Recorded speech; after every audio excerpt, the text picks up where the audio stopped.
Hello and good morning, everyone. Welcome to Exact IAS. Here I am Twinkle Kutwani with you all discussing today's newspaper. Without getting delay, start करते हैं. हमारी 2-3 दिन से classes डिस्टर्बटेड थी because of my health issues, but now I have recovered and hope कि कोई भी चीजें आपकी लॉस नहीं होंगी या मिस नहीं होंगी. धीरे धीरे हम उसे सब कुछ कवर कर लेंगे. स्टार्ट करते हैं कोट के साथ.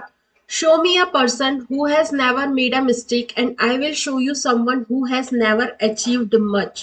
देखो, हम सब अपनी लाइफ में ना कई बार अपने आप को गिल्ट में डाल देते हैं या अपने आप को बहुत सोचने लगते हैं कि हमसे ये मिस्टेक क्यों हुई या हमसे ये गलती नहीं होनी चाहिए थी ताकि हम अच्छा कर पाते, या ये बहुत बड़ी गलती है.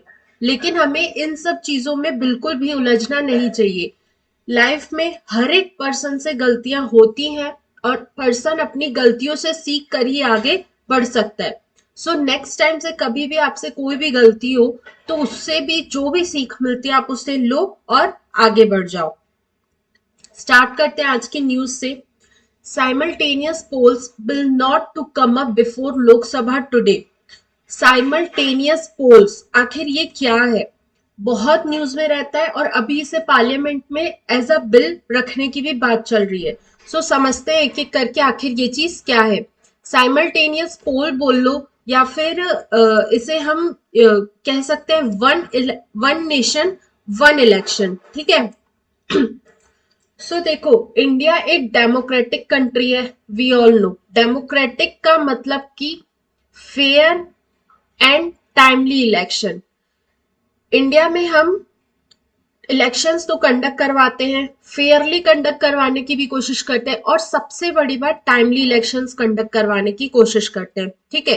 होता क्या है, अगर मैं पीपल्स का डायरेक्ट पार्टिसिपेशन बात करूं कि लोग किस इलेक्शन में डायरेक्ट पार्टिसिपेट करते हैं, तो फर्स्ट वन इज लोकसभा के elections and second is state legislative assembly के इलेक्शन जिसमें सारे लोग पीपल्स डायरेक्टली पार्टिसिपेट करते हैं. लेजिस्लेटिव असेंबली के election. And the third one is panchayat या म्युनिसिपल बॉडीज बोल लो या लोकल गवर्नेंस बोल लो. ठीक है. इन तीनों लेवल ऑफ गवर्नमेंट्स पर लोगों का डायरेक्ट पार्टिसिपेशन होता है. लोग डायरेक्ट वोट कास्ट करने जाते हैं और अपने मन पसंदीदा रिप्रेजेंटेटिव को इलेक्ट करते हैं. ठीक है. अब यहां से क्वेश्चन उठता है कि जब हमें आजादी मिली थी, जब हमारे फर्स्ट जनरल इलेक्शंस हुए थे 1951 के टाइम पीरियड में. सो 1951 का जो टेन्योर था वो, उसके बाद 1957 सेकेंड टेन्योर एंड देन 1962. इन तीनों ईयर्स में तो हमने इलेक्शन साइमल्टेनियस किए थे क्योंकि हमारी नई नई कंट्री बनी थी. सेंट्रल लेवल पर, स्टेट्स लेवल पर, हर जगह एक टाइम पर इलेक्शंस कंडक्ट करवाए जाते थे.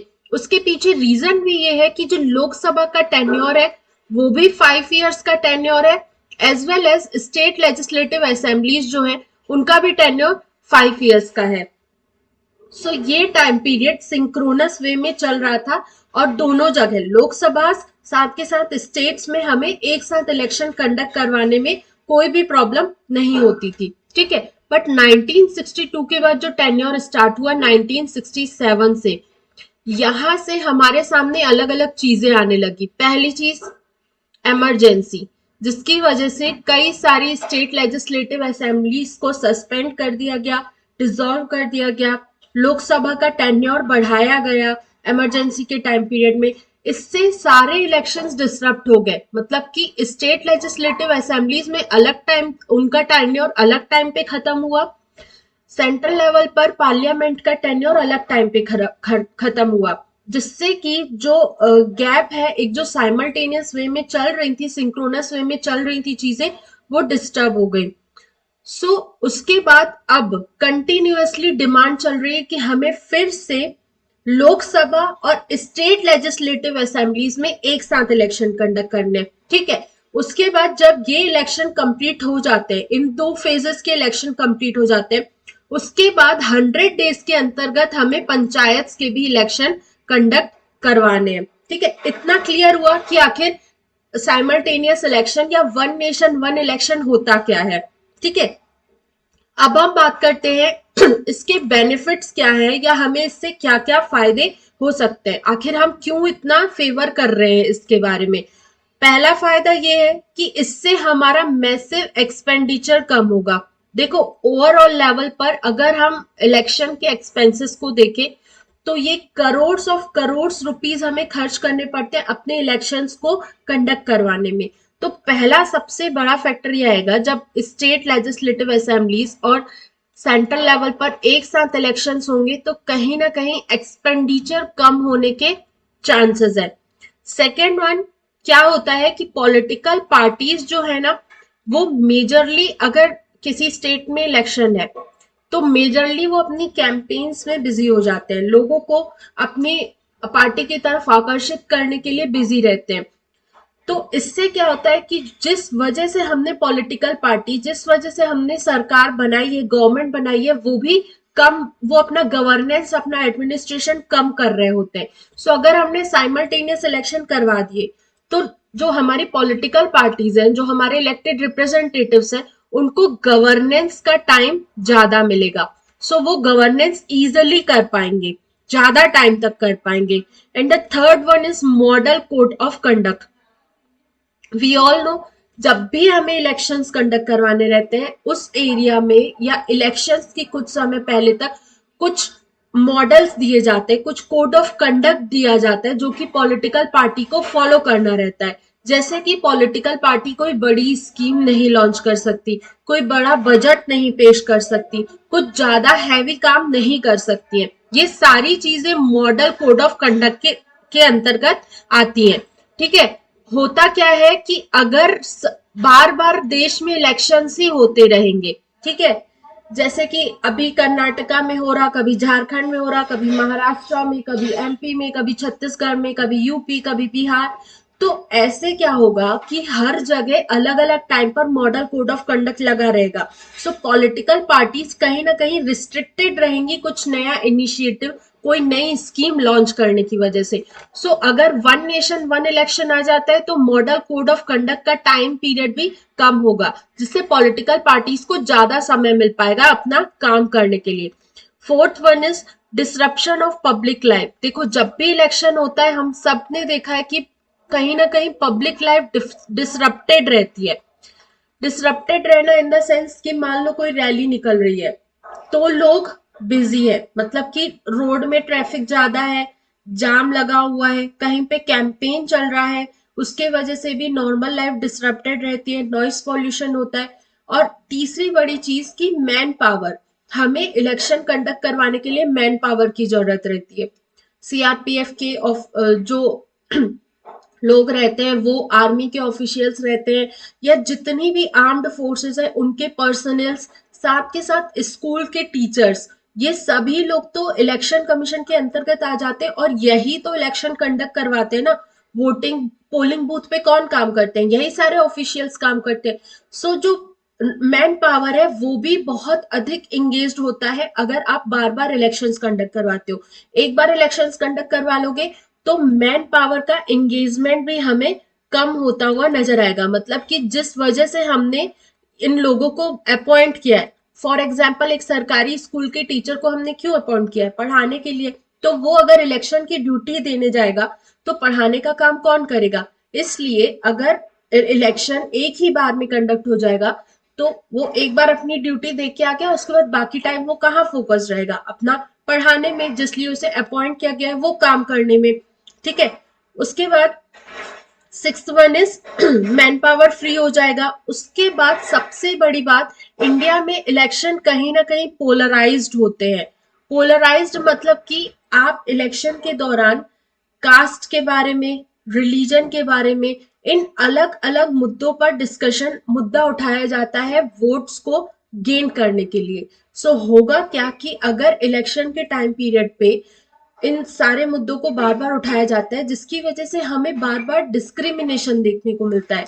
और अगर हमने इलेक्शन एक बार में कंडक्ट करवा लिया तो हो सकता है कि ये जो मुद्दा है, जो बहुत सेंसिटिव मुद्दा है कास्ट जैसा, ये सारी चीजें भी बार बार हमारे सामने नहीं आएंगी।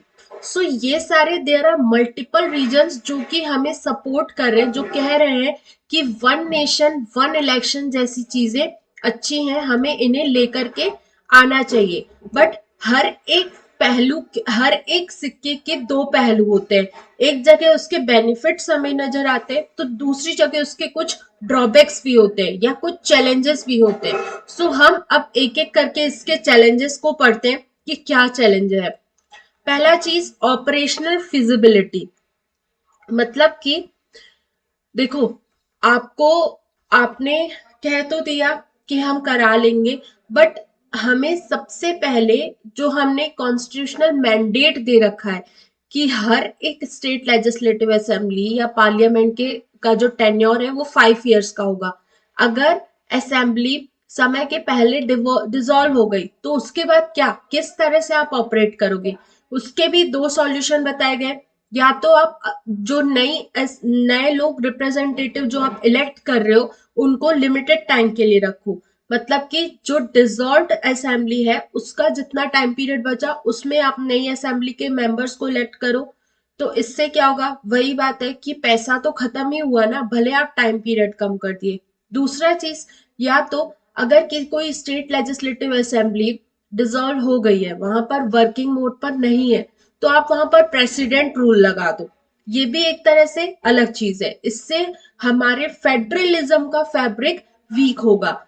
प्रेसिडेंट रूल मतलब कि सेंटर की डायरेक्ट अथॉरिटी, सेंटर का डायरेक्ट कंट्रोल हो जाएगा स्टेट के ऊपर, जो कि फेडरलिज्म के फैब्रिक को वीकेंड करेगा। स्टेट्स का जो ट्रस्ट है सेंट्रल गवर्नमेंट के ऊपर वो वीक पड़ने लगेगा। सो ये दोनों ऑप्शंस उतने ज्यादा यूजफुल नहीं है। सो पहला चीज, आप इलेक्शंस करवा तो रहे हो बट उसे ऑपरेशन में कैसे लाओगे, उस वो सबसे बड़ा चैलेंज है।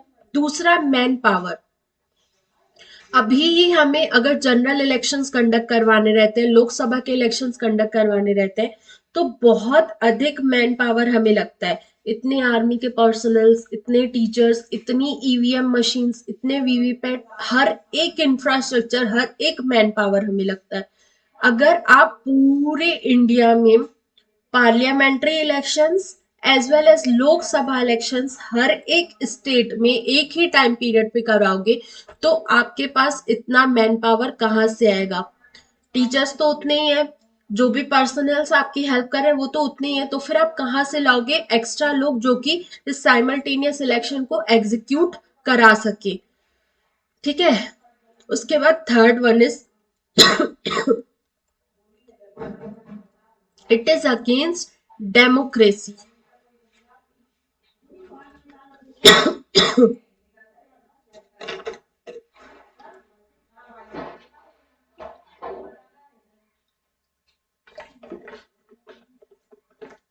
देखो, होता क्या है, डेमोक्रेसी मतलब by the people, of the people, for the people.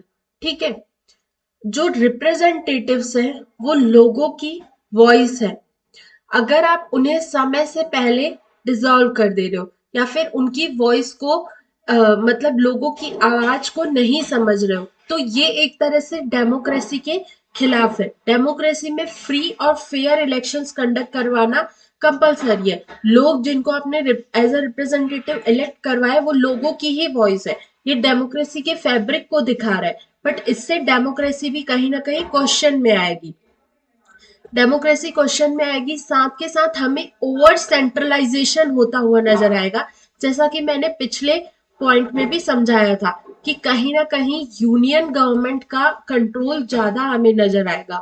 ठीक है, उसके बाद अगर आगे की बात करूं तो इससे वोटर्स के बिहेवियर पर भी इम्पैक्ट पड़ेगा। देखो, नेशनल इश्यूज अलग होते हैं और रीजनल इश्यूज अलग होते हैं। जब हम स्टेट लेजिस्लेटिव असेंबली के इलेक्शंस पर वोटिंग करने जाते हैं, जब हम एमएलए को वोट देने जाते हैं, तो हम रीजनल इश्यूज पर फोकस करते हैं कि आखिर हमारे जो रीजन है, हम जिस लोकेलिटी पर रह रहे हैं उस पर क्या, कौन सा रिप्रेजेंटेटिव, कौन से लोग अच्छा काम कर सकते हैं, उस हिसाब से हम उन्हें वोटिंग करते हैं। बट अगर मैं बात करूं लोकसभा और राज्यसभा की, जब हम वहां वोटिंग करने जाते हैं, लोकसभा के मेंबर्स के लिए वोटिंग करने जाते हैं, तो हम नेशनल इश्यूज को ध्यान देते हैं। इंडिया के लेवल पर सोचते हैं। बट जब आप साइमल्टेनियस इलेक्शन करवाओगे तो कहीं ना कहीं वोटर कंफ्यूज रहेगा कि मैं किन मुद्दों को ध्यान दूं, किस पॉलिटिकल पार्टी को और किस रिप्रेजेंटेटिव को वोट दूं। क्योंकि इंडिया में इतनी ज्यादा अभी अवेयरनेस नहीं है। लोगों को वोटिंग का मतलब सिर्फ इतना पता रहता है कि जिस भी पॉलिटिकल पार्टी ने हमें फ्री भी दी है, मुफ्त में चीजें दी है, मुफ्त में खाना, मुफ्त में कंबल बांटा है, हम जाकर के उसी को वोट दे आते हैं और उसी को जिता देते हैं। बट यहाँ पर जब आप इस चीज को और कॉम्प्लिकेट कर दोगे तो यहाँ से वोटर किस तरह का बिहेव करे, किस मुद्दे को ज्यादा फोकस पर रखे और किसको वोट करे, ये और भी कंफ्यूजिंग हो सकता है। और सबसे बड़ी बात, इट विल डिमिनिश अकाउंटेबिलिटी। मतलब कि क्या होता है, अगर बार बार इलेक्शंस हो रहे हैं कंट्री में तो बार बार पॉलिटिकल पार्टीज को लोगों के बीच में आना पड़ता है, लोगों का आदेश लेना पड़ता है, जनादेश जिसको बोला जाता है। लोगों की चॉइसेस क्या है, लोगों के लिए काम करना पड़ता है। अगर आप 5 साल का टेन्योर फिक्स कर दिए, उसके बाद उसी टाइम पर स्टेट के भी, उसी टाइम पर सेंटर के भी इलेक्शंस हो गए तो इससे हमें अकाउंटेबिलिटी भी कम होती हुई नजर आएगी। ये सारे रीजन्स हैं जो हमारे सामने एज अ चैलेंज काम कर रहे हैं वन नेशन वन इलेक्शन को कंट्री में इम्प्लीमेंट करने से। हालांकि अगर मैं लीगल बैकिंग की बात करूं तो जो हमारी 89th लॉ कमीशन की रिपोर्ट है, नीति आयोग की रिपोर्ट है, और साथ के साथ हमने इस मुद्दे को पूरा चेकआउट करने के लिए कमीशन बनाया था हमारे प्रेसिडेंट रामनाथ कोविंद जी की चेयरमैनशिप में। तो उन्होंने भी कुछ चेंजेस के साथ वन नेशन वन इलेक्शन को इम्प्लीमेंट करने के लिए कहा है। कहीं ना कहीं इस मुद्दे को लीगल बैकिंग तो मिल रही है। ठीक है, देखते हैं आने वाले समय में क्या हो रहा है। ये सारी चीजें आपको मैंने डिटेल में पीपीटी में बता दी है। अब हम चलते हैं अपनी नेक्स्ट न्यूज की तरफ, that is committed to eliminate naxalism in Chhattisgarh by 2026 says Amit Shah. 2026 से नक्सलिज्म को एरेडिकेट एलिमिनेट करने की बात की जा रही है। अब अपन इस मुद्दे को भी डिटेल से स्टार्ट करते हैं, आखिर नक्सलिज्म क्या है, कहाँ से स्टार्ट हुआ, इसका इम्प्लीकेशन क्या है। देखो, नक्सलिज्म बोल लो या फिर लेफ्ट विंग एक्सट्रीमिज्म बोल लो, ग्लोबल लेवल पर इसे लेफ्ट विंग एक्सट्रीमिज्म बोला जाता है, इंडिया में इसे नक्सलिज्म बोला जाता है। ठीक है, इसका ओरिजिनेशन देखूं तो 1967 से वेस्ट बंगाल के नक्सल बारी रीजन से हुआ था। वहां के दो रिप्रेजेंटेटिव है, वहां के दो लोग हैं, कानू सान्याल और जगन सांथाल। ठीक है, इन दोनों लोगों ने क्या किया, वहां पर लैंडलॉर्ड्स का दबदबा बहुत ज्यादा हो गया था। लैंडलॉर्ड्स ने जमीन अपने कब्जे में कर ली थी, लोगों के फेवर में बात नहीं करते थे, गवर्नमेंट भी उनका इतना ज्यादा उनके ऊपर ध्यान नहीं दे रही थी।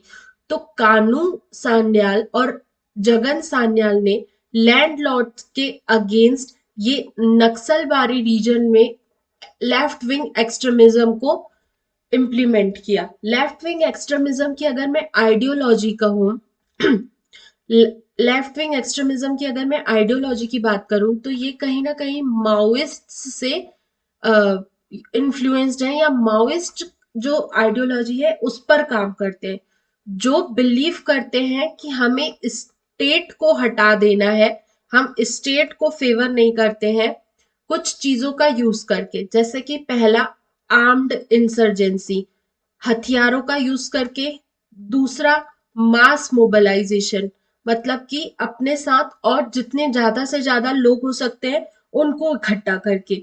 तीसरा, स्ट्रैटेजिक अलायंसेस, मतलब कि स्ट्रैटेजिकली चीजें पहले अलाइन करना, उसके बाद हमें जो गवर्नमेंट है, जो स्टेट है, उससे रिमूव कर देना और अपना ही, मतलब कि माओइस्ट आइडियोलॉजी का जो है ऑर्डर स्टैब्लिश करना, या इस तरह इस आइडियोलॉजी की गवर्नमेंट बनाना जो कि लोगों को सुन सके, लोगों के लिए काम कर सके। अब बात आती है कि आखिर इतना कुछ हुआ क्यों हमारे इंडिया में, लेफ्ट विंग एक्सट्रीमिज्म जैसी चीजें या नक्सलिज्म जैसी चीजें आई ही क्यों, what are the causes of Naxalism.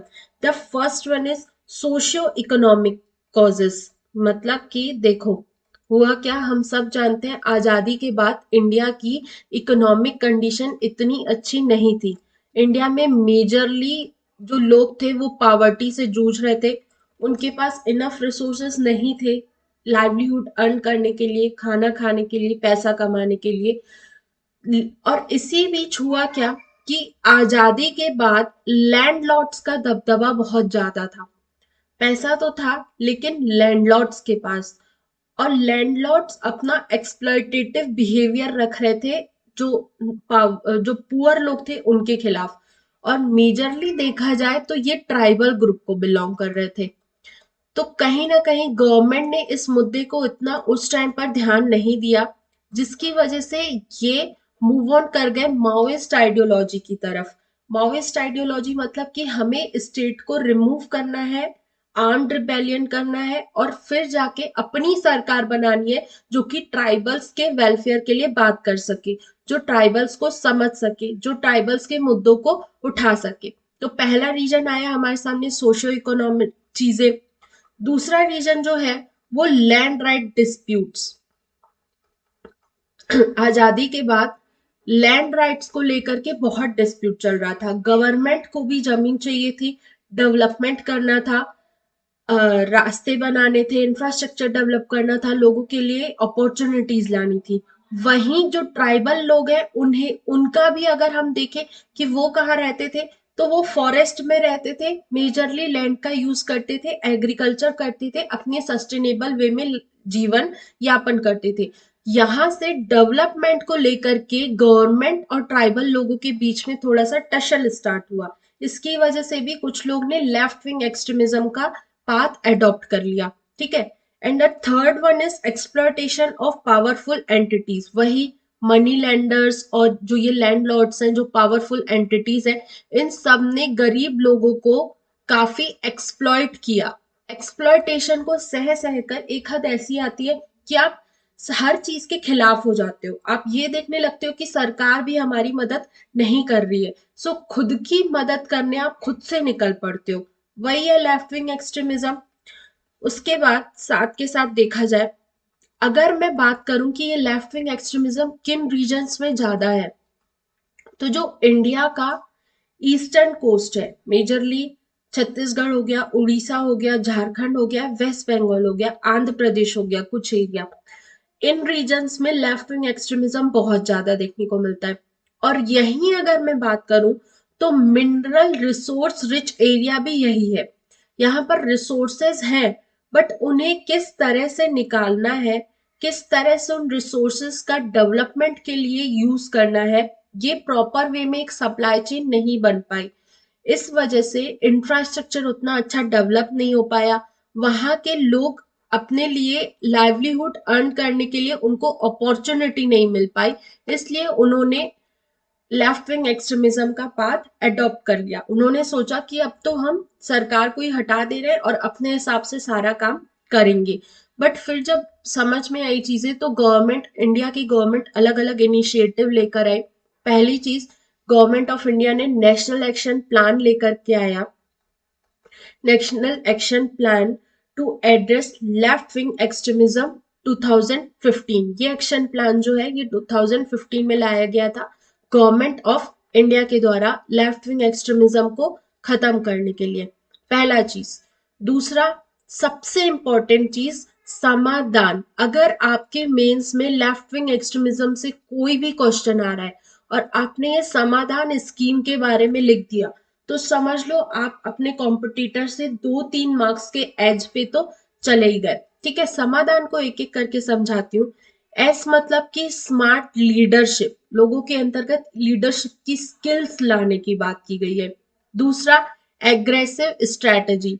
जो लोग, जिन एक बार पहले आप लोगों को मौका दो कि आप लेफ्ट विंग एक्सट्रीमिज्म का पाथ छोड़ करके मेन स्ट्रीम में आ जाओ, आपके लिए अपॉर्चुनिटीज दी जाएंगी, आपको इंफ्रास्ट्रक्चर, आपको लाइवलीहुड अर्न करने के लिए मौके दिए जाएंगे। बट स्टिल अगर वो इस बात को नहीं छोड़ रहे हैं और अपना उस आइडियोलॉजी पर कंटिन्यूअसली आर्म्ड रिबेलियन कर रहे हैं, तो आप उनके खिलाफ एग्रेसिव स्ट्रेटजी लेकर के आओ। ठीक है। फिर उसके बाद third M, motivation and training. लोगों को मोटिवेट करो और ट्रेनिंग प्रोवाइड करो मेन स्ट्रीम में आने के लिए। Then actionable intelligence. ठीक है। फिर डी का मतलब है डैशबोर्ड, आपने जिस जिस सेक्टर में काम किया है।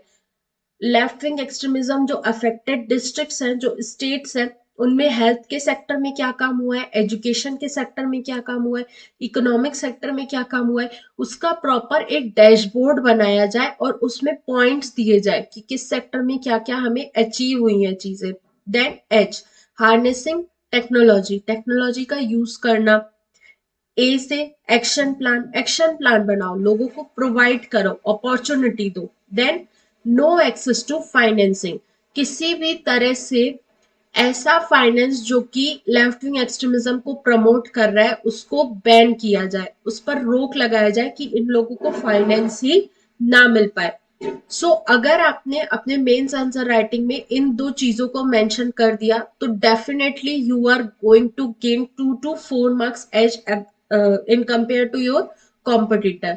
यही बात की गई है, जो हमारे होम मिनिस्टर हैं अमित शाह जी, उन्होंने बोला है कि 2026 तक हम छत्तीसगढ़ वाले रीजन से नक्सलिज्म को या लेफ्ट विंग एक्सट्रीमिज्म को एलिमिनेट कर देंगे। होप कि इस टॉपिक में अब आपको कोई भी डाउट नहीं है, हम आगे चल सकते हैं। 3 day event in Delhi to celebrate poet Mirza Ghalib. Mirza Ghalib जी को पोएट्री को सेलिब्रेट करने के लिए 3 दिन का इवेंट अरेंज किया गया है दिल्ली में।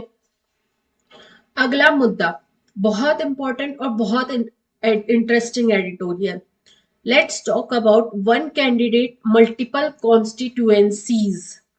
देखते हैं ये क्या बात कर रहा है। देखो अभी तक ना जो जो मुद्दा है वो वन नेशन वन इलेक्शन तक सीमित रह गया है कि आखिर one nation one election implement करना है या नहीं करना है। बट यहाँ पर एक बहुत इंपॉर्टेंट चीज डिस्कस की गई है, that is one nation, sorry, one constituency and one candidate and multiple constituency. देखो होता क्या है, जब भी कोई पर्सन इलेक्शन में पार्टिसिपेट करना चाहता है तो उसके लिए एक प्रॉपर कॉन्स्टिट्यूएंसी होती है। हम बहुत बेसिक से स्टार्ट करते हैं, हम पहले समझते हैं कॉन्स्टिट्यूएंसी क्या होती है। देखो जैसे पूरा इंडिया है, इंडिया को अपन ने स्टेट्स में डिवाइड कर रखा है, 28 states and 8 union territories. Similarly हर एक स्टेट को पॉलिटिकल बाउंड्री में डिवाइड किया गया है, एडमिनिस्ट्रेशन के पर्पस से और इलेक्शंस को कंडक्ट करवाने के पर्पस से। हर एक स्टेट को छोटी छोटी पॉलिटिकल बाउंड्रीज में डिवाइड किया गया है, जिससे बोला जाता है कॉन्स्टिट्यूएंसीज। ठीक है, हम अक्सर, अब हम इतने बड़े हो चुके हैं कि हमने अपनी लाइफ में कई बार कॉन्स्टिट्यूएंसी वर्ड को सुना ही होगा। ठीक है, तो अब बात की जा रही है one candidate and multiple constituencies की। देखो होता क्या था, जब हमें आजादी मिली 1951 से, तब से हमारा फर्स्ट टाइम जनरल इलेक्शन हुआ। देखा गया कि जो कैंडिडेट्स हैं वो एक कैंडिडेट अलग अलग कॉन्स्टिट्यूएंसी से जाकर के इलेक्शन लड़ रहा है। सपोज मैं एक कैंडिडेट हूं तो मैं यूपी के एक डिस्ट्रिक्ट से लड़ ली, एमपी के एक डिस्ट्रिक्ट से लड़ ली, बिहार के एक डिस्ट्रिक्ट से, जम्मू एंड कश्मीर के डिस्ट्रिक्ट से। मतलब कि अलग अलग पॉलिटिकल कॉन्स्टिट्यूएंसी से, मल्टीपल कॉन्स्टिट्यूएंसी से जाकर के इलेक्शन लड़के आई। क्यों? क्योंकि मेरे अंदर डर है कि क्या पता मैं एमपी से ना जीतूं, क्या पता मैं यूपी से ना जीतूं। तो मैं अपनी सेफ्टी को इंश्योर करने के लिए, मतलब कि पॉलिटिकली इलेक्ट होने के लिए, अपनी सेफ्टी इंश्योर करने के लिए अलग अलग जगहों से अपना नाम दे करके आ गई। और वहां से एक जगह से, मान लो मैंने 6-7 जगह से इलेक्शन लड़ा है, तो एक जगह से तो मैं एटलीस्ट जीत ही जाऊंगी। इसे बोला जाता है one candidate and multiple constituencies. अब देखो रीजन क्या है कि आखिर ये सब कहाँ से स्टार्ट हुआ। देखो हुआ क्या कि इंडिया में आप डेमोक्रेसी कर रहे हो, डेमोक्रेसी मतलब कि इलेक्शंस कंडक्ट करवा रहे हो, लोगों का हक है वोट देना, लोगों का हक है इलेक्शंस को लड़ना। बट अगर मैं कॉन्स्टिट्यूशन की बात करूं तो कॉन्स्टिट्यूशन में सिर्फ एक चीज मेंशन की गई है कि इलेक्शन कंडक्ट करवाने के लिए आर्टिकल 324 के तहत आपके पास इलेक्शन कमीशन ऑफ इंडिया होंगे। ठीक है, इलेक्शन कमीशन ऑफ इंडिया के बाद और कुछ भी चीज नहीं कही गई है, सिर्फ ये बताया गया कि इलेक्शन से रिलेटेड कोई भी रूल्स एंड रेगुलेशंस या नई चीजें लानी है तो वो पार्लियामेंट ऑफ इंडिया के द्वारा लाई जा सकती है। सिमिलरली इलेक्शंस को गवर्न करने के लिए हमारी पार्लियामेंट ने रिप्रेजेंटेशन एक्ट लाया, representation act of 1951 and 55, representation of peoples act RPA act 1951। ठीक है, इस एक्ट ये एक्ट जो है मेजरली इलेक्शंस वगैरह को गवर्न करता है कि कौन इलेक्शन कहाँ से लड़ सकता है, नहीं लड़ सकता है, ये सारी चीजें। अब ये जो मुद्दा है वन कैंडिडेट और मल्टीपल कॉन्स्टिट्यूएंसी का, ये बहुत लंबे समय तक चलता ही रहा। लोग अलग अलग कॉन्स्टिट्यूएंसी से इलेक्शन लड़ते रहे। हुआ फिर, लेकिन हुआ क्या कि अब वो एक बंदा अगर दो तीन जगह से जीत गया, उस टाइम पे क्या करेगा? वो दो तीन जगह को तो रिप्रेजेंट नहीं कर सकता है ना। सो वो कोई एक सीट रखता है, एक सीट अपने लिए फिक्स करता है, बाकी सब जगहों से रिजाइन दे देता है, बाकी सब जगहों की सीट्स को वेकेंट कर देता है। सो अगर सीट्स वेकेंट होती हैं तो इलेक्शन का पूरा जो भी प्रोसीजर हुआ, लोगों ने वोट दिया, इलेक्शन कमीशन ऑफ इंडिया ने इलेक्शन कंडक्ट करवाया, ये सारी चीजें वेस्ट हो जाती है। और उसके बाद हमारे सामने मुद्दा आया बाय इलेक्शंस का, मतलब कि जो भी वेकेंट सीट्स हैं उन पर फिर कंडक्ट करवाए जाते हैं बाय इलेक्शंस। ठीक है, यहां तक सब क्लियर है? अगर कोई डाउट है तो कमेंट सेक्शन में पूछना, ठीक है, I will address that doubt. By elections का मुद्दा आया। बाय इलेक्शंस में देखा गया कि लोग अगर मल्टीपल जगहों से पार्टिसिपेट कर रहे हैं तो बाय इलेक्शंस की जो फ्रीक्वेंसी है या जो नंबर है वो बहुत अधिक बढ़ गया है। इवन 2024 की भी बात करूं ना मैं, तो बहुत सारे रिप्रेजेंटेटिव्स ऐसे थे जिन्होंने एक से ज्यादा जगहों से जिन्होंने एक से ज्यादा जगहों से इलेक्शन लड़ा, और उसके बाद दोनों जगह अगर वो इलेक्ट हो गए तो उन्होंने एक सीट को वेकेंट कर दिया। इससे क्या हो रहा है? टैक्स पेयर्स का पैसा वेस्ट जा रहा है। ठीक है, तो अभी की सिनेरियो की बात की जाए तो बाय इलेक्शंस तो कंडक्ट करवाए जाते हैं, और जो ये लोग हैं, जो एक कैंडिडेट है, वो सिर्फ दो सीट से मैक्सिमम इलेक्शन लड़ सकता है। ठीक है, इसके ऊपर सिर्फ इतना रिस्ट्रिक्शन लगाया गया। अब हमारे सामने कंसर्न क्या है कि आखिर एक कैंडिडेट मल्टीपल कॉन्स्टिट्यूएंसीज को क्यों नहीं पार्टिसिपेट कर सकता है? द कंसर्न इज, पहला चीज कि फाइनेंस। इलेक्शन को फाइनेंस कौन करता है? किसका पैसा इलेक्शंस कंडक्ट करवाने में लगता है? The answer is tax payers का पैसा। जो पैसा टैक्स पेयर्स गवर्नमेंट को देती है, उन पैसों का ही यूज करके गवर्नमेंट इलेक्शंस को कंडक्ट करवाती है। सो अगर रिप्रेजेंटेटिव मल्टीपल कॉन्स्टिट्यूएंसी से इलेक्शन लड़ेंगे और इलेक्शन का कोई नतीजा ही नहीं निकलेगा, अगर एक रिप्रेजेंटेटिव बहुत सारे दो तीन सीट से इलेक्ट होके आ गया, एट द एंड क्या करेगा? एक सीट को वो वैकेंट कर देगा, अपने पास रखेगा तो एक ही सीट ना कहीं टैक्स पेयर्स का जो पैसा है वो वेस्ट हो गया यहाँ पर, पहला सबसे बड़ा मुद्दा। ठीक है, दूसरा मुद्दा जो है वो है लेवल प्लेइंग फील्ड का। डेमोक्रेसी मतलब कि free and fair elections. Suppose किसी कॉन्स्टिट्यूएंसी में ए रिप्रेजेंटेटिव जीत गया और यही ए रिप्रेजेंटेटिव किसी दूसरी कॉन्स्टिट्यूएंसी से भी जीत करके आ गया है। ठीक है, इसने यहाँ की सीट को वेकेंट कर दिया और यहाँ पे इसने अपना सीट रखा। अब क्या होगा कि इस कॉन्स्टिट्यूएंसी में फिर से इलेक्शंस कंडक्ट करवाए जाएंगे। फिर से इलेक्शन कंडक्ट करवाने की वजह से जो कि विनिंग पार्टी है, जो जिस पॉलिटिकल पार्टी ने ऑलरेडी सीट जीत ली है, उससे एक तरह की एज मिल जाएगी, लोग उसे फिर से वोट करेंगे। तो एक तरह से यहाँ पर फेयर इलेक्शंस नहीं हो पाए। यहाँ पर जो ओपोनेंट है, जो कि लूजिंग पार्टी है, उसको लेवल प्लेइंग फील्ड नहीं मिल पाया। ठीक है, अब बात करते हैं तीसरे मुद्दे की। जो लूजिंग पार्टी है, इसे मैंने ऑलरेडी बता दिया कि जो पॉलिटिकल पार्टी नहीं जीती है उसके ऊपर फाइनेंस का ज्यादा बर्डन पड़ता है। कैसे बर्डन पड़ेगा? पहला चीज तो उसने नहीं जीता, अगर बाय इलेक्शन हो रहे हैं तो वो फिर से एफर्ट्स लगाएगा, अलग से पैसा लगाएगा इलेक्शन को जीतने के लिए, पहला चीज। दूसरा, जो विनिंग पार्टी है उसके पास एज है, तो अभी भी उसके जीतने के चांसेस कम हो गए। ठीक है। The fourth one is democracy. में क्या होता है? डेमोक्रेसी का मतलब है by the people, for the people end of the people. लोगों के लिए आपको इलेक्ट किया गया है, लोगों के द्वारा आपको इलेक्ट किया गया है। लेकिन अगर एक पर्सन मल्टीपल कॉन्स्टिट्यूएंसी से लड़ रहा है, मतलब कि वो लोगों का इंटरेस्ट नहीं बन रहा है, लोगों के इंटरेस्ट के ऊपर काम नहीं कर रहा है, वो काम कर रहा है पॉलिटिकल पार्टी के इंटरेस्ट पे, खुद के इंटरेस्ट पे, खुद को इलेक्ट करवाने के लिए वो काम कर रहा है। सो यहाँ पर पॉलिटिकल पार्टी का इंटरेस्ट फुलफिल हो रहा है, यहाँ पर लोगों का इंटरेस्ट फुलफिल नहीं हो रहा है। Fifth one is it is against fundamental right. हमारा आर्टिकल 19(1)(a) क्या कहता है? ये कहता है कि जो भी हमारी जो इलेक्टेड रिप्रेजेंटेटिव्स है, वो कहीं ना कहीं लोगों की आवाज बनते हैं।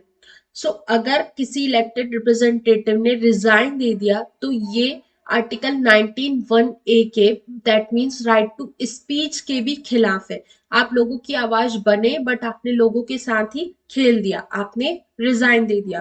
तो ये सारे रीजंस है जो बात करते हैं कि हमें one nation one candidate and multiple constituencies जैसे कॉन्सेप्ट पर रिफॉर्म करने की जरूरत है। अब रिफॉर्म करना, वे फॉरवर्ड मतलब कि हमें क्या करना चाहिए? सबसे पहली चीज, हमें बैन कर देना चाहिए। जो हमारा 255th लॉ कमीशन है, उसने भी हमें यही कहा है कि एक पर्सन सिर्फ एक ही कॉन्स्टिट्यूएंसी से इलेक्शन लड़े, यही अच्छी बात है। ठीक है। दूसरा, कि या तो आप जो भी कॉस्ट है इलेक्शन को कंडक्ट करवाने में, इलेक्शन की मशीनरी को फंक्शन करवाने में, वो पूरी कॉस्ट आप विनिंग पार्टी से, या जो लीडर रिजाइन कर रहा है उससे रिकवर करो। ठीक है, ये मुद्दा हुआ।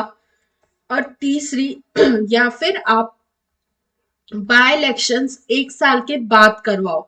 1 साल के बाद करवाने से क्या होगा कि जो लूजिंग पार्टी है उसको भी इनफ टाइम मिल जाएगा कि वो फिर से लोगों के बीच में अपना विश्वास जीते, और फिर लोग एक फ्री माइंड से एक पॉलिटिकल पार्टी के गेन किए हुए एज को भूल करके free and fair elections conduct करवाए जा सके।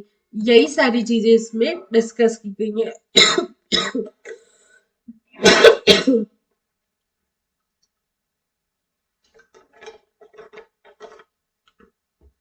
ठीक है, आगे चलते हैं अगली न्यूज की तरफ। India's former attempts at mineral diplomacy. हम सब जानते हैं कि हमारे लिए मिनरल्स कितने इंपॉर्टेंट है। मैं किसी भी इंडस्ट्री की बात कर लूं तो मिनरल्स एज अ फ्यूल उसके लिए काम करते हैं। बिना मिनरल्स के कुछ भी अचीव नहीं किया जा सकता है। कोई भी कैपिटल गुड्स आप नहीं बना सकते हो, कोई भी फैक्ट्री बिना मिनरल्स के तो चल ही नहीं सकते। अगर आज के सिनेरियो की बात करूं तो हमारे लिए सबसे ज्यादा इंपॉर्टेंट है क्रिटिकल मिनरल्स। ठीक है। और और तो और सबसे इंपॉर्टेंट चीज ये है कि हम क्रिटिकल मिनरल्स के लिए मेजरली चाइना के ऊपर डिपेंडेंट है। Most of the critical minerals, lithium हो गया, कोबाल्ट हो गया, ये सारी चीजें हम चाइना से इंपोर्ट करते हैं। जो हमारी इमर्जिंग टेक्नोलॉजीज है ना, उनमें जिन मिनरल्स का यूज होता है उसे बोला जाता है क्रिटिकल मिनरल्स। तो इस डिपेंडेंसी को कम करने के लिए, चाइना के ऊपर डिपेंडेंसी को कम करने के लिए इंडियन गवर्नमेंट एक अपनी क्रिटिकल, यूं कह लो कि मिनरल डिप्लोमेसी के साथ आगे बढ़ रही है। उसके लिए हमारी गवर्नमेंट क्या क्या काम कर रही है, डिस्कस करते हैं एक एक चीज। पहला चीज जो गवर्नमेंट काम कर रही है वो ये है कि जो भी डेवलपिंग नेशंस हैं, जहां पर मिनरल रिसोर्स बहुत अधिक है, जिनके पास रिजर्व है, फॉर एग्जाम्पल अगर मैं बात करूं, अर्जेंटीना हो गया, ऑस्ट्रेलिया हो गया, यूएसए हो गया, या फिर रशिया हो गया, या कजाकिस्तान हो गया, इन सारी कंट्रीज के साथ इंडिया अच्छे रिलेशंस बनाने की कोशिश कर रही है। आए दिन हम देखते हैं कि इंडिया ने कंट्री के साथ कोई पैक्ट साइन किया, कोई एग्रीमेंट साइन किया, तो पहला चीज, डेवलपिंग नेशंस के साथ रिलेशंस बेहतर बना रही है जिनके पास रिजर्व्स है। दूसरा चीज, इंडिया ने खनिज विदेश लिमिटेड को फॉर्म किया 2019 में। किसी भी फॉरेन कंट्री में किसी भी तरह से अगर आपको मिनरल के रिगार्डिंग डील करनी है तो इंडिया की तरफ से काम करता है खनिज विदेश लिमिटेड। वो वहां पर एक्सप्लोरेशन का काम, टेक्नोलॉजी का काम, हर एक टेक्नोलॉजी का यूज करके मिनरल्स को वहां से निकालता है और फिर इंडियन कंपनीज को हैंड ओवर करता है। ये काम है खनिज विदेश लिमिटेड का, जिसे हमने 2019 में गवर्नमेंट ऑफ इंडिया के थ्रू बनाई गई ये एक कंपनी है। ठीक है। तीसरी बात करूं अगर, तो इंडिया ने रिसेंटली ऑस्ट्रेलिया के साथ लिथियम के रिगार्डिंग पैक्ट साइन किया है।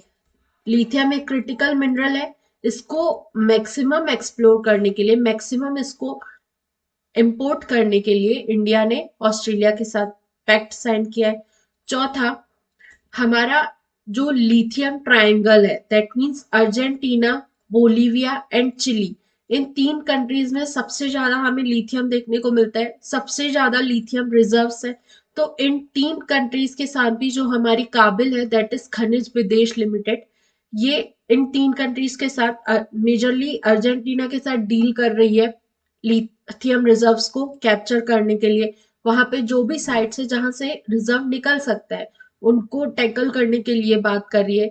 चौथा, जो हमारे मल्टीलेटरल फॉर्म्स है, जैसे कि क्वाड हो गया या इंडो पैसिफिक रीजन वाला फोरम हो गया, इन रीजन्स के साथ भी मिनरल स्ट्रेटेजी को फॉलो करिए इंडिया, ताकि इनके साथ कॉपरेट कर पाए और कोऑर्डिनेट कर पाए और मिनरल्स को अचीव कर पाए। ठीक है। ये सारी तो अच्छी अच्छी बातें होगी जो इंडिया अब तक कर रही है, बट अभी भी हमारे पास कुछ ड्रॉबैक्स है, कुछ चैलेंजेस है जिन पर इंडिया को काम करना है।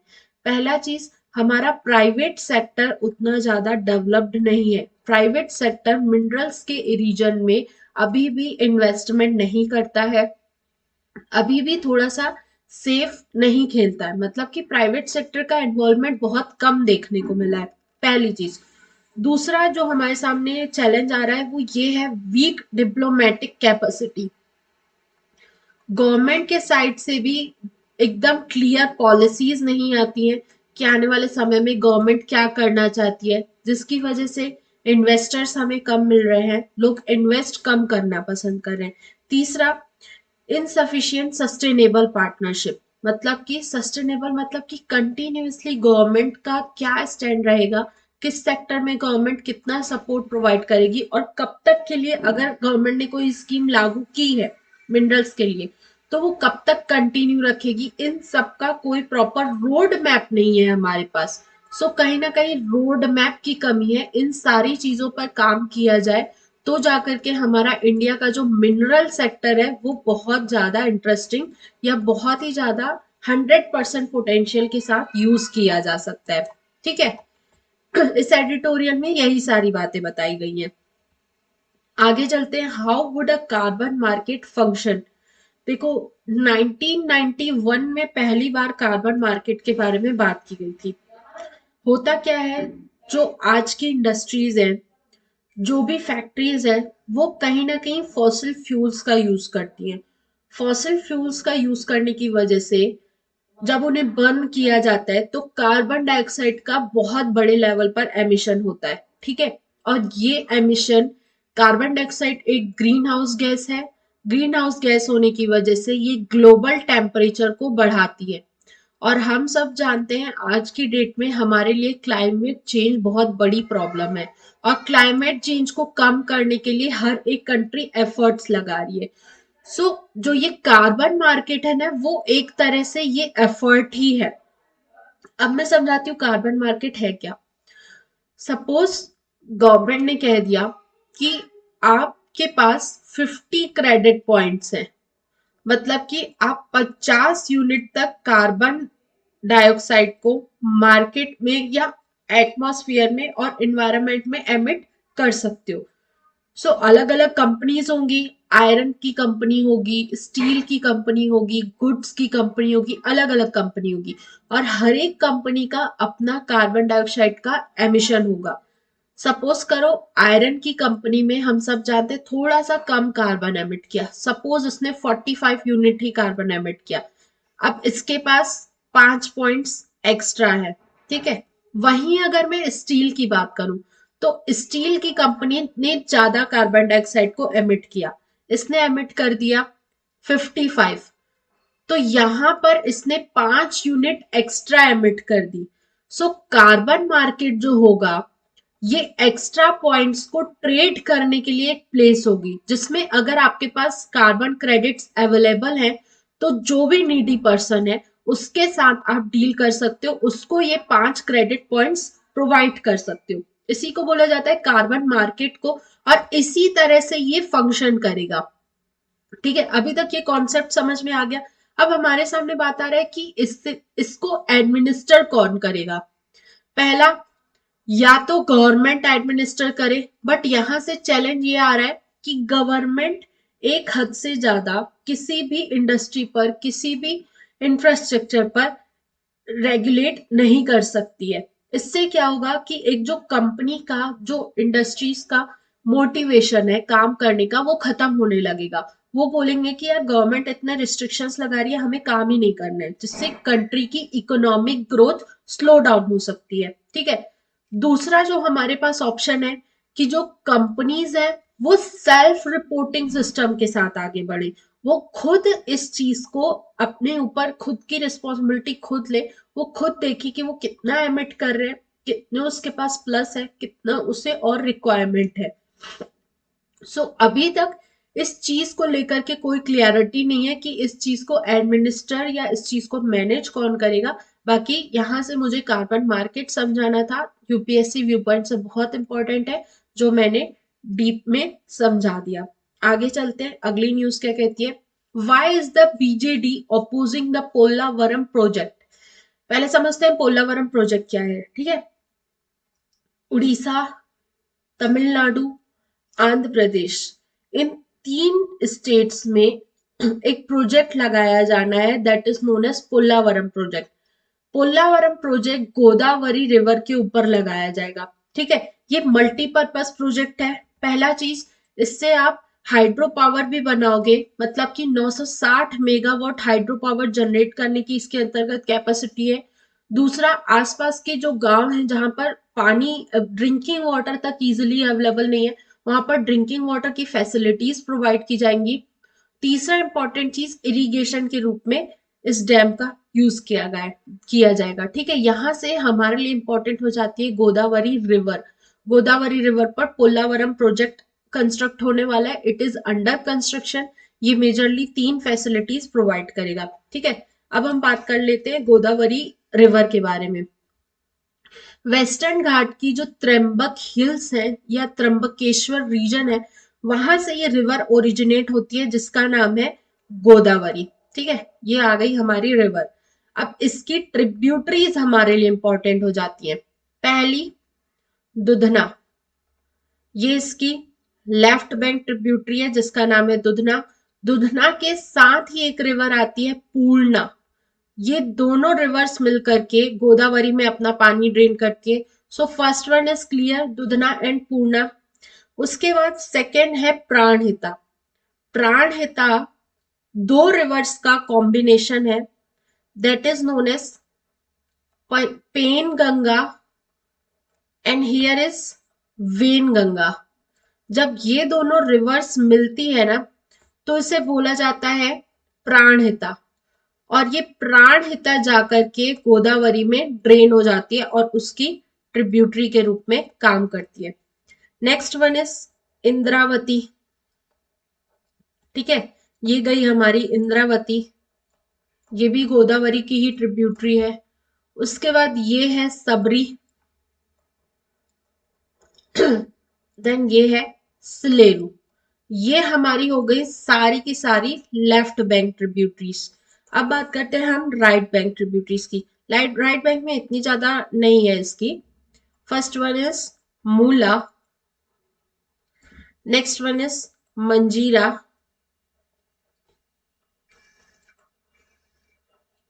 And the third one is Maner.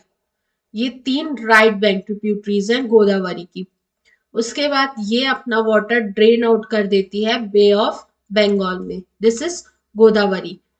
इसका ओरिजिन अगर मैं बात करूं तो त्रंबक हिल्स या त्रंबकेश्वर से वेस्टर्न घाट से इसका ओरिजिनेशन होता है।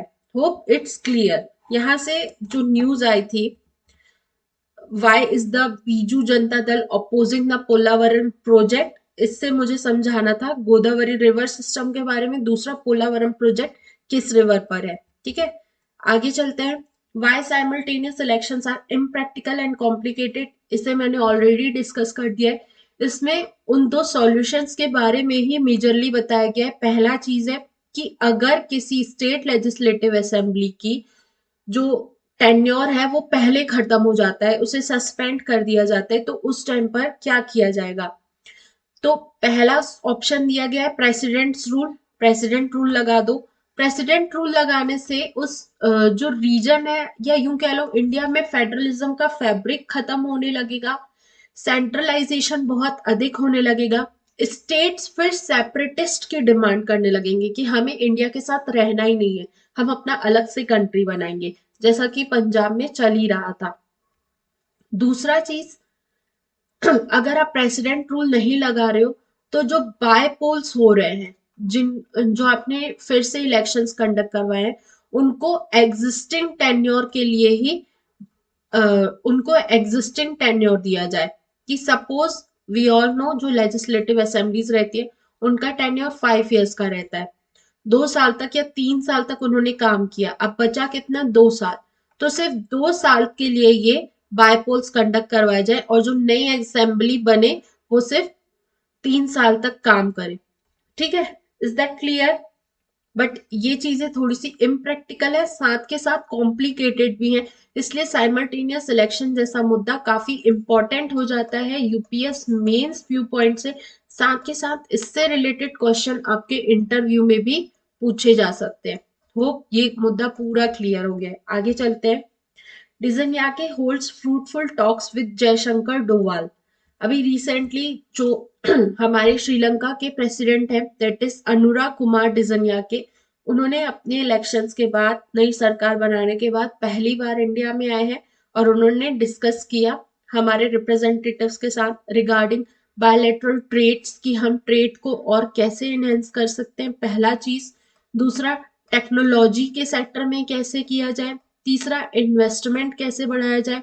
एनर्जी के सेक्टर में क्या किया जाए। इन 4-5 मुद्दों में इंडिया और श्रीलंका ने काफी सारा डिस्कशन किया है।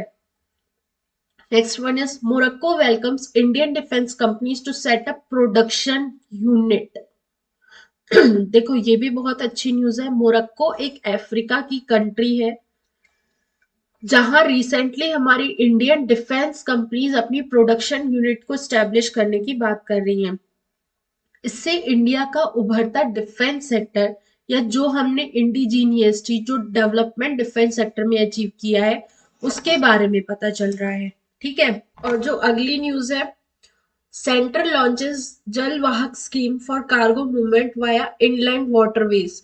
देखो दो तरह के वाटरवेज रहते हैं, एक इनलैंड और दूसरा जो मेन हम यूज करते हैं सी रूट हो गया या ओशियन रूट हो गया, ये सारे इंटरनेशनल वाटरवेज के अंतर्गत आते हैं। अगर अगर मैं इंलैंड वाटरवेज की बात करूं तो इंडिया में हमने कई सारे नेशनल, जैसे नेशनल हाईवे रहते हैं वो रोड में बनाए जाते हैं। Similarly national waterways that is known as NW, अलग अलग नेशनल वाटरवेज बना रखे। तो वाटरवेज के थ्रू कार्गो हैंडलिंग कैपेसिटी या यू कह लो कार्गो को एक जगह से दूसरी जगह शिफ्ट करने के लिए गवर्नमेंट ने जलवाहक स्कीम लॉन्च की है। देखो इससे क्या होगा कि हमारा जो इनलैंड जो मेन तो पहला चीज कि आपका टाइम कम लगेगा। जो अभी तक पूरा प्रेशर रेलवेज के ऊपर रखा हुआ है कार्गोस को हैंडल करने के लिए कंट्री स्टेट्स के बीच में, वो कम हो जाएगा, पहली चीज। दूसरा चीज ये होगा कि हमारा वाटरवेज की जो कैपेसिटी है वो बेहतर होने लगेगी। हमारा जो कार्गो हैंडलिंग का सिस्टम है वो अच्छा होने लगेगा। कनेक्टिविटी और भी ज्यादा बेहतर होने लगेगी। So national waterway 1, national waterway 2 and national waterway 6, in 3 national waterways में जल वाहक जो स्कीम है वो लॉन्च की गई है बेटर कनेक्टिविटी और बेटरली कार्गो को एक जगह से दूसरी जगह शिफ्ट करने के लिए। ठीक है, अगली news, Russian tanker splits in storm spilling oil into the Kerch strait. Russia का एक टैंकर है जो कि ऑयल लेकर के मूव कर रहा था, वो कर्ट स्ट्रेट में उसके मतलब स्टॉर्म के कारण, तूफान आने के कारण वो वो उस टैंक से ऑयल स्पिल आउट हो गया। ठीक है, तो यहां से हमारे लिए ये लोकेशन इंपॉर्टेंट हो जाती है, that is known as Kerch strait. ठीक है, अगर कर्च स्ट्रेट को समझा जाए कि कर्च स्ट्रेट कहां पर है, तो ये है इसकी लोकेशन। रशिया का जो ये मेनलैंड एरिया है, ठीक है, ये रशिया का मेनलैंड एरिया हुआ, और दूसरा ये क्रीमिया पेनिनसुला, ये पहले यूक्रेन का हिस्सा होता था, बट 2014 में रशिया ने इसे कैप्चर कर लिया। इन दोनों रीजन्स के बीच में ये है कर्ट स्ट्रेट। पहला, ये इन दो लैंड बाउंड्रीज के बारे में हमने डिस्कस कर लिया कि किन दो लैंड बाउंड्रीज के बीच में है।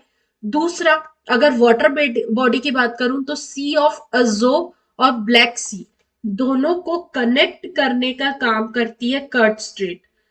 क्वेश्चन उठता है कि स्ट्रेट क्या होती है। स्ट्रेट दो लैंड बाउंड्रीज को सेपरेट करती है और दो वाटर बॉडीज को कनेक्ट करती है। तो कर्च स्ट्रेट सी ऑफ एजो और ब्लैक सी को अलग अलग करती है और क्रीमिया और रशिया को सेपरेट करती है। ठीक है, ये क्लियर हो गया। अगली न्यूज की तरफ चलते हैं। Can we make black holes reveal themselves in echoes of light. यहां से क्वेश्चन उठता है ब्लैक होल क्या होता है। देखो, ब्लैक होल मतलब कि बहुत छोटा सा, बहुत छोटा एरिया जिसकी वॉल्यूम और डेंसिटी बहुत अधिक है। इस रीजन में इतनी डेंसिटी रहती है, इतना मैग्नीट्यूड सरफेस रहता है कि इसके पास से लाइट तक नहीं एमिट हो पाती है। लाइट भी अगर इसके इन्फ्लुएंस में आ गई तो वो इस होल में चली जाती है। यही है ब्लैक होल। हमारे स्पेस में कई सारे ब्लैक होल्स होने के चांसेस हैं। ब्लैक होल की स्टडी के रिगार्डिंग रोज कोई ना कोई नई स्टडी होती रहती है और हमारे सामने एक्सप्लोरेशन आता रहता है। एक दिन हम ब्लैक होल को डेप्थ में समझ लेंगे। New Eastern route cuts down shipping time cost premises to boost India Russia trade। देखो, ये है हमारा प्यारा भारत इंडिया और ये है रशिया। अगर मैं करंटली ट्रेडिशनल रूट की बात करूं तो अगर इंडिया से हमें कोई चीज रशिया भेजनी है तो ये इतना लंबा 8675 नॉटिकल माइल्स का डिस्टेंस ट्रेवल करके हम चीजों को रशिया भेज पाते हैं। इस डिस्टेंस को कवर करने के लिए हमें 40 दिन लगते हैं। बट रिसेंटली हम नए रूट को बनाने की बात कर रहे हैं जिसे बोला जा रहा है न्यू न्यू ईस्टर्न रूट। इसे हम, जो हमारा ईस्टर्न कोस्ट है, इसे यहां से लेकर के पोर्ट ऑफ शेनेगल जो कि व्लादिवोस्टॉक रशिया का पार्ट है, वहां से डायरेक्ट कनेक्टिविटी कर देंगे। इससे पहली चीज, हमारा डिस्टेंस बहुत कम हुआ। डिस्टेंस कम होने की वजह से जो हमारी वेसल्स हैं, जो शिप्स हैं, उन्हें कम डिस्टेंस ट्रेवल करना पड़ेगा, मतलब कि कहीं ना कहीं कॉस्ट कम हो जाएगी, पहला। दूसरा चीज, अगर मैं सबसे बड़ी बात करूं कि जो ये इतना बड़ा लॉन्ग डिस्टेंस ट्रेवल करने में हमें 40 दिन लगते थे, वो अब हमारा कट डाउन होकर के 24 दिन पहुंच गया है। इससे हमारी रशिया के साथ कनेक्टिविटी बढ़ जाएगी, ट्रेड रिलेशंस बढ़ जाएंगे। अगर अभी तक बात करूं तो इंडिया और रशिया कई सारी चीजों में ट्रेड करती है। फॉर एग्जाम्पल, एक्सपोर्ट की बात करूं तो इंडिया करती है processed minerals, iron, steel, tea, marine products, tea, coffee, इन सारी चीजों को इंडिया एक्सपोर्ट करती है रशिया को। और अगर इंपोर्ट की बात करूं तो क्रूड ऑयल हो गया, कैपिटल गुड्स हो गए, कोल हो गया, कोक हो गया, वेजिटेबल ऑयल हो गया और फर्टिलाइजर्स, ये सारी चीजें रशिया से हम इंपोर्ट करते हैं, मतलब कि इंडिया रशिया से ये चीजें मंगवाता है। अगर कनेक्टिविटी और इनहेंस हो गई, हमें समय भी कम लग रहा है, पैसा भी कम लग रहा है, चीजें हमारे लिए और थोड़ी सी सस्ती हो जाएंगी दोनों कंट्रीज के लिए, तो दोनों कंट्रीज के बायलैटरल ट्रेड्स, बायलैटरल रिलेशंस और इम्प्रूव होते हुए नजर आ सकते हैं। Does POSH act apply to political parties here what's to know. देखो, हुआ क्या, रिसेंटली एक फीमेल ने सुप्रीम कोर्ट में अपील की, सुप्रीम कोर्ट में जाके पेटिशन फाइल की कि पॉलिटिकल पार्टी के लीडर ने उसे सेक्सुअली हैरेस किया है। सो हम अगर बात करें इंडिया में सेक्सुअल हैरेसमेंट या सेक्सुअल अब्यूज को रोकने के लिए, वर्क प्लेसेस पर रोकने के लिए हमने एक एक्ट पास किया है that is known as POSH act, जो कि sexual harassment, sexual abuse, sexually किसी भी चीज को, एक्सप्लॉयटेशन को वर्क प्लेसेस पर रोकने के लिए बनाया गया है। इसके अंतर्गत बोला गया है अगर कोई भी वर्क प्लेस है जिसमें 10 से ज्यादा लोग काम कर रहे हैं तो उस वर्क प्लेस पर एक इंटरनल कंप्लेंट कमेटी रहेगी जो कि इन चीजों की कंप्लेंट को फाइल करेगी और चेक करेगी क्या सच में उस वीमेन के खिलाफ या उस एम्प्लॉय के खिलाफ एक्सप्लॉयटेशन हो रहा है या नहीं। सिमिलरली जहां बात आई पॉलिटिकल पार्टी की, तो सुप्रीम कोर्ट ने कहा कि आप जाकर के इलेक्शन कमीशन के पास ये पेटिशन पहले फाइल करो, इस चीज को चेकआउट कराओ, उसके बाद आप कोर्ट में आ सकते हो। तो यहां से क्वेश्चन उठ रहा है कि क्या पॉलिटिकल पार्टी पोश एक्ट के अंतर्गत आ सकती है। The answer is yes. पोश एक्ट में हमने वर्क प्लेस बताया है कि वर्क प्लेस, लेकिन हम एक पॉलिटिकल पार्टी के लिए तो कोई वर्क प्लेस होता ही नहीं है ना, वो तो अलग अलग जगहों पे काम कर सकती है। बट पोश एक्ट ही ये भी बात करता है कि जिस लोकेशन पर जो लीडर है वो काम करने गए हैं या जो एम्प्लॉय है वो काम करने गया है वही उसका वर्क प्लेस है। तो ये पेटिशन पोश एक्ट के अंतर्गत इलेक्शन कमीशन के को फाइल की जा सकती है। यहां से मेरे लिए इंपॉर्टेंट था पोश एक्ट समझाना, 2013 में इसे बनाया गया है। दूसरा सेकेंड इंपॉर्टेंट मुद्दा था इसका इंटरनल कंप्लेंट कमेटी को समझाना, जिससे मैंने समझा दिया। प्रीलिम्स रिवीजन की तरफ चलते हैं। फर्स्ट वन इज अबत सह्येश्वर टेम्पल। यूनेस्को ने अपनी कल्चरल हेरिटेज कंजर्वेशन अवार्ड देने की बात की है इस टेम्पल को। ये टेम्पल तमिलनाडु में है। हमने कई सारी साउथ इंडिया की मूवीज में इस टेम्पल को देखा है, इसकी पिक्चर यहाँ हमारे सामने भी बनी हुई है, ठीक है। और दूसरी बात करूं, चोला डायनेस्टी के विक्रम चोला और कुलोथुंगा चोला ने मिल करके इस टेम्पल को बिल्ड किया या इस टेम्पल को बनवाया है। यूपीएससी पॉइंट ऑफ व्यू से आर्ट एंड कल्चर बहुत इंपॉर्टेंट सब्जेक्ट रहा है। यहाँ से दो फैक्ट्स आप याद रखना, पहला कि ये तमिलनाडु में है, दूसरा इसे विक्रम चोला और कुलोथुंगा चोला ने मिलकर बनवाया। तीसरा, अगर मैं डेटी की बात करूं तो इस टेम्पल में बहुत सारी डेटीज को स्थापित किया गया है, सो सिंगल डीटी को ये बिलोंग नहीं करता है। Next one is Dharini. देखो, जो आईआईटी मद्रास है उसने एक फीटल का ब्रेन, मतलब कि जो एक नवजात शिशु रहता है उसके ब्रेन की 3D इमेजेस को पब्लिश किया है, जिसे बोला गया धारिणी। इंडिया का ये बहुत अच्छा हमें टेक्नोलॉजी के सेक्टर में दिखा रहा है कि इंडिया ने कितना ग्रो कर लिया है टेक्नोलॉजी में, कि वो फीटल के ब्रेन को दिखा पा रहा है। इससे इसका क्या सिग्निफिकेंस है?